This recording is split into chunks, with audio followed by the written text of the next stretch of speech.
Hello, everybody, and welcome back to another episode of Retro Muscle. I'm going to make it short and sweet. This is part 2 to the Mike Mentzer interview by Bill Phillips from Muscle Media 2000 magazine.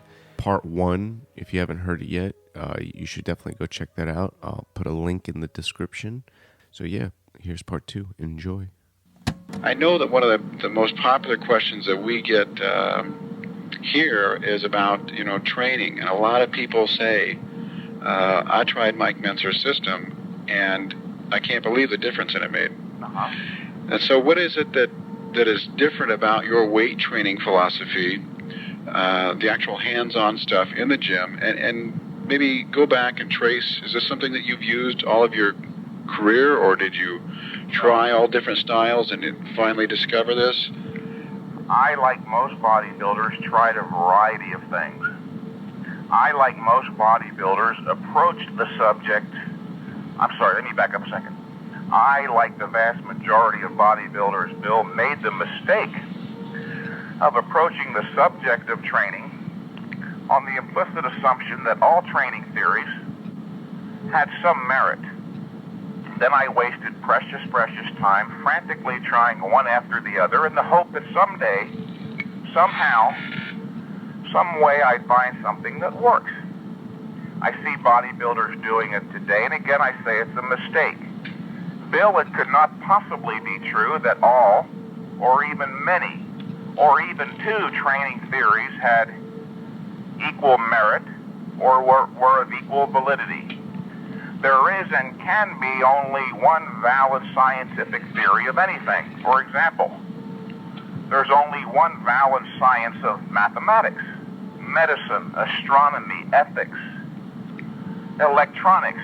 Likewise, there is and can be only one valid scientific theory of exercise. And it just so happens to be, as I learned 20 years ago, the theory of high-intensity training. Prior to that time, I was training up to 3 hours a day, 6 days a week, making little or no meaningful progress. I had finally reached a point where I was about to forsake my bodybuilding goals. I couldn't justify spending 4 hours a day in the gym. I was already working 12 hours a day in the Air Force, working a part-time job, trying to see my girlfriend as much as I could. I just couldn't justify spending 1 more hour a day in the gym. At that time, I was fortunate to make the acquaintance of Arthur Jones, who, during a lengthy phone conversation, explained to me in the most scrupulously objective language imaginable the theory of high-intensity training. I recognized almost immediately that it was true, that I was not the expert on the subject I had thought I was. In fact, I came to realize I knew almost literally nothing of value about the subject of exercise. Muscle magazines, I came to understand, are not sacred scripture. They're not even science journals. And even if they were, you've got to read science journals critically too. Exactly. Muscle magazines take articles from almost anybody. As a result, a lot of the information is contradictory. This is why most bodybuilders are agonizingly confused, painfully bewildered. Well, 1 month they tell us this in one magazine, the next month in the same magazine, or even the same month in a different article, they tell us something different. By the way, the first chapter of my new revised heavy-duty book is entitled Bodybuilders Are Confused. Every day of the year, Bill, 7 days a week, I get phone calls from bodybuilders all over the world. Their most salient characteristic is what I just described. They're confused, agonizingly slow. Agonizingly so. The muscle magazines, for instance, tell people that all bodybuilders are different. That we all require different training programs. Then they go on to contradict themselves by suggesting everybody do 12 to 20 sets. Well, I thought we're all different. If we're all different, then why in the hell is everybody doing the same damn thing? In fact, It is true, of course, we're all different in that each of us has a unique personality. More important in this context, anatomically and physiologically, we're all essentially the same, which is what makes it possible for me to state with such certainty that there is and can be only one valid scientific theory of training. When a person goes to medical school to study that particular science, medicine, they study the basic principles of physiology, which are universal. They apply to everybody. If everyone's cells, muscles, and organs were constituted and functioned differently, we'd all be unique physiological entities unto ourselves, and doctors couldn't make diagnoses, perform surgeries, or dispense medicines. It's this fact, the fact that we're all essentially the same anatomically and physiologically, that makes it possible for medical science to exist at all as a viable discipline. Now, the science of exercise, the science of productive bodybuilding exercise, like the science of medicine, is based on the principles of human physiology also. The fact that the basic principles of human physiology are universal, again, is what makes it possible for me to state that there is only one valid theory of training, i.e., one best way to train.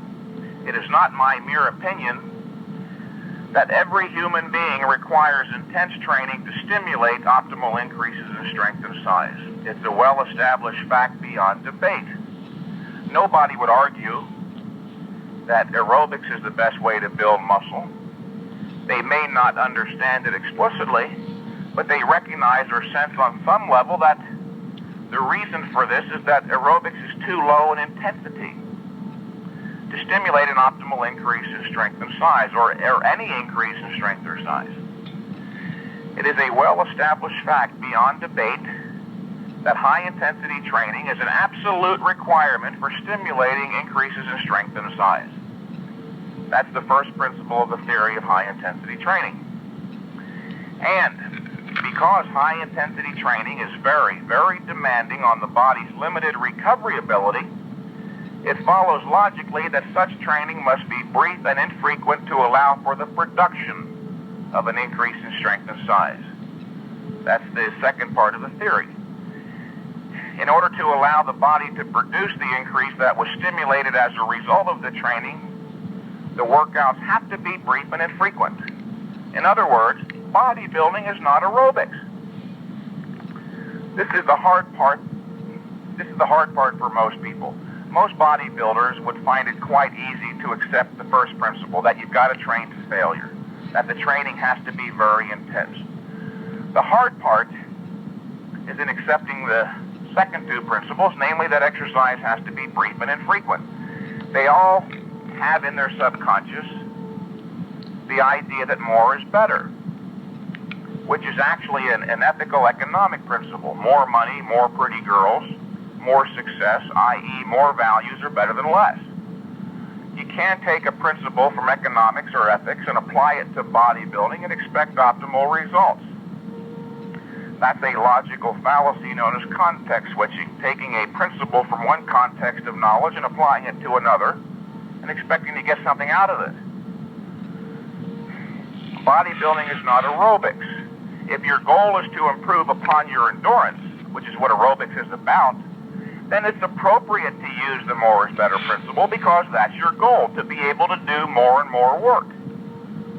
Bodybuilding requires the application of a different principle, namely harder is better. And the harder you train, the less time you can or should train. One of my favorite analogies here is with track and field. Bill, are you not familiar with the fact that sprinters always have larger, more muscular thighs and calves than distance runners? Absolutely.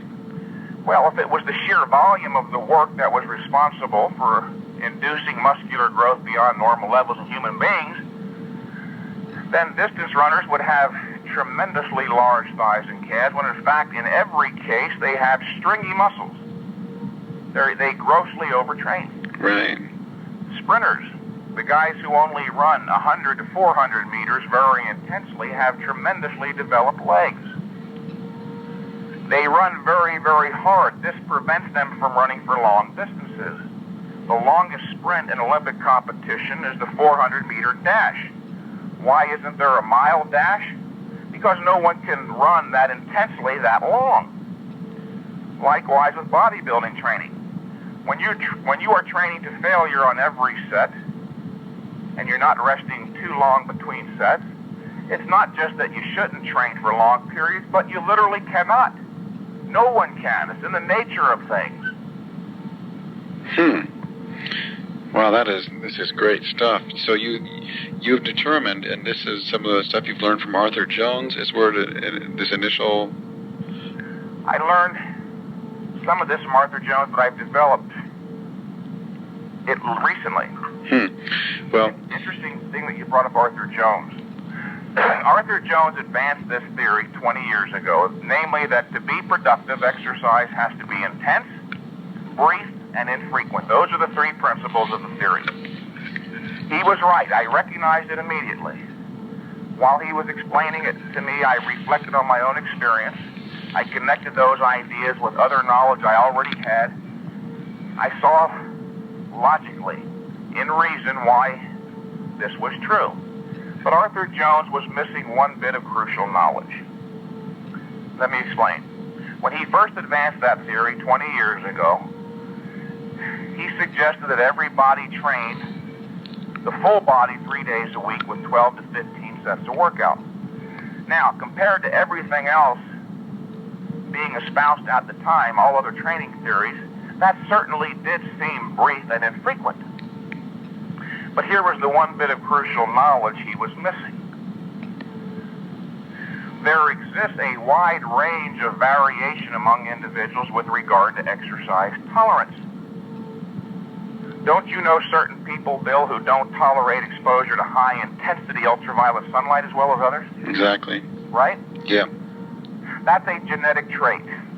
Follow me here. All genetic traits are expressed across a broad continuum. The most directly perceivable genetic trait is height. With regard to height, you've got midgets at one extreme and the giants of the NBA at the other. That's a wide range of expression of a genetic trait, from midget to giant. With intelligence, you've got morons at the far left end and geniuses at the far right and everything in between. Then again, with individual sunlight tolerance, you've got albinos, Scandinavians at the left end and darker skin types like Negroes at the right who can tolerate long periods of frequent exposure to high-intensity sunlight. I have the evidence, but don't you think it stands to reason that that same thing would apply to individual exercise tolerance? Exactly. I have some clients, Bill, who are only doing 3 sets every 7 days. Jeez. Until I got them down to that, they were making no progress. That was the one bit of crucial knowledge that Arthur Jones was missing 20 years ago. Again, he suggested everybody train the full body, 12 to 15 sets 3 days a week, which again, compared to everything else, that certainly did seem brief and infrequent. But there does exist this wide range of variations, this broad continuum of expression of that genetic trait, individual exercise tolerance.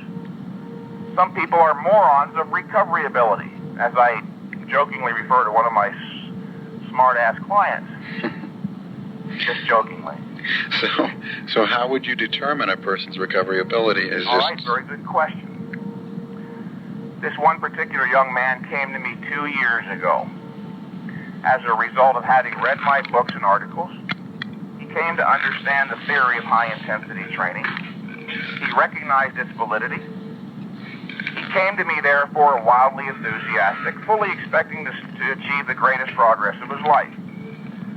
When he came to me, I put him on a standard training protocol of 7 sets per workout, 3 days a week, Monday, Wednesday, and Friday. After 3 months, he was making almost no progress.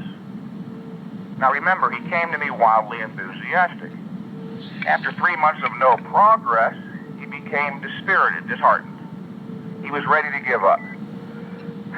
Now, 2 years ago, I hadn't been training people all that long myself, so this was kind of a new experience. I was a little bit confused, too. I gave it some thought one day and sat him down and I said, now look, let's not regard this thing merely as a physical adventure, but an intellectual one as well.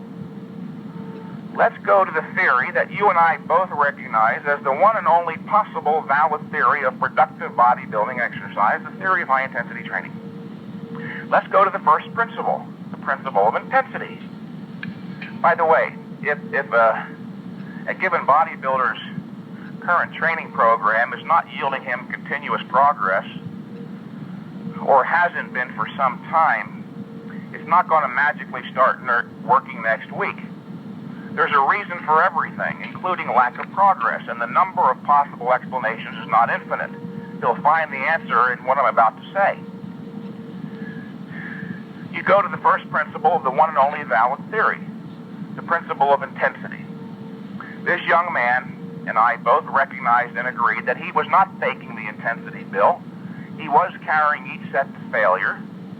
Therefore, he was doing everything a human being could possibly do to stimulate an increase in strength and size.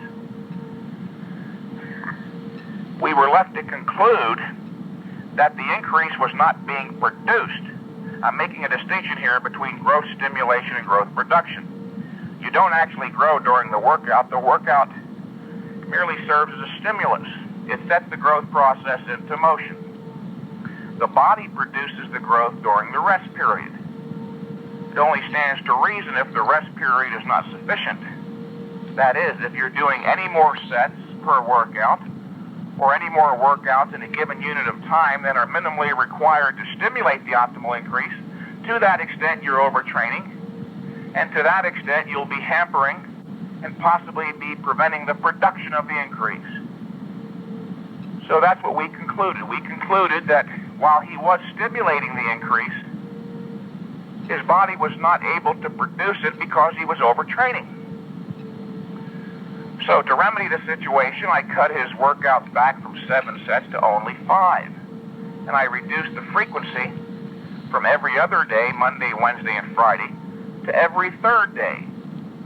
So now he was training Monday, taking Tuesday and Wednesday off, training Thursday, taking Friday and Saturday off, training Sunday. Then, of course, the next week he would not work out Monday. He would take Monday and Tuesday off, train Wednesday, every 72 hours. What happened? He remained stagnant. He even regressed a little bit.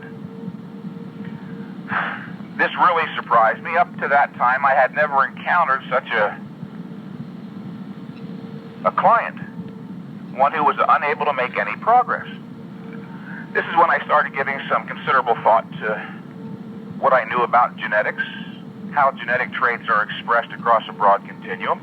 If you've got midgets and giants with regard to height, again, a broad continuum of expression, a very broad continuum. If you've got morons and geniuses in intelligence, Scandinavians and Negroes with regard to exercise tolerance, sunlight tolerance, well, then it only stood to reason that the same thing would apply to individual exercise tolerance. This young man was a midget of recovery ability. So, to further remedy the situation, I cut his workouts back even further in terms of volume, from 5 sets to only 3, and the frequency from every third day to every 5th day, and guess what happened, Bill? He started making progress. Now, what do most bodybuilders do? They run to their local newsstand, pick up a bunch of magazines, muscle magazines, they run home, mindlessly page through those magazines. In essence, that's what it turns out to be, and that's not a put down. Most young people are not taught how to critically analyze written material, Right. which is not necessarily their fault.